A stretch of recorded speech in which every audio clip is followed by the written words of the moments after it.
আমি শহীদ সাজ্জাদ হোসেন সজলের মা। আমার ছেলেকে আশুলিয়া থানার সামনে গুলি করে ভ্যানে স্তূপ করে রেখে আগুন ধরিয়ে দেওয়া হয়। এতগুলো সন্তান শহীদ হয়েছে, তাও মারা জানতে পারছে যে না, ছেলেটার চেহারা দেখতে পারছে। আমি মা তাও পারি নাই, সে সৌভাগ্য আমার হয়নি। এই তার একমাত্র মেয়ে, এটা আমার বৌমা, এটা আমার মেয়ে।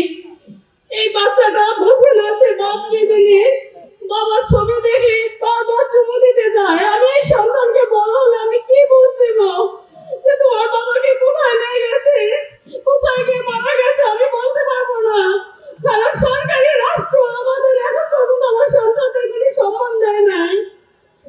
এই দুনিয়া থেকে আমাদের সন্তানদের যেভাবে মারলো, এখন পর্যন্ত কোনো বিচার কার্য শুরু হয় নাই। আমাদের সন্তানরা কি এতই নিকৃষ্ট ছিল?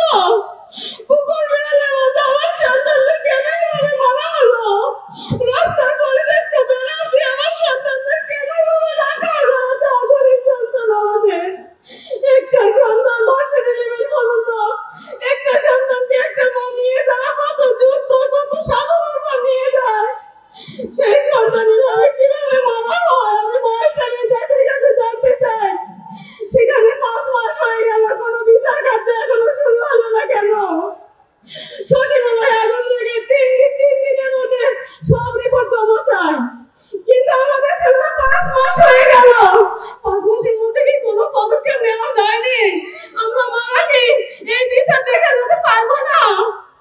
এই আশা কি আমাদের নেই? আমাদের সন্তানরা তো ছাত্রদলের নেতাদের ডাকে রাস্তায় নেমেছে, দেশটা স্বাধীন করেছে, সবার বাক শক্তি ফিরিয়ে দিয়েছে। তাহলে কেন আমার সন্তানদের এখনো অসম্মান করা হয়? আমাদের সন্তানদের খুনিরা কিভাবে এখনো রাস্তাঘাটে ঘুরে বেড়ায়? কেন? আমি মা হিসেবে জাতির কাছে প্রশ্ন রেখে গেলাম। আমি একজন মা, শুধু আমি সজলের মাই নয়, আমি সকল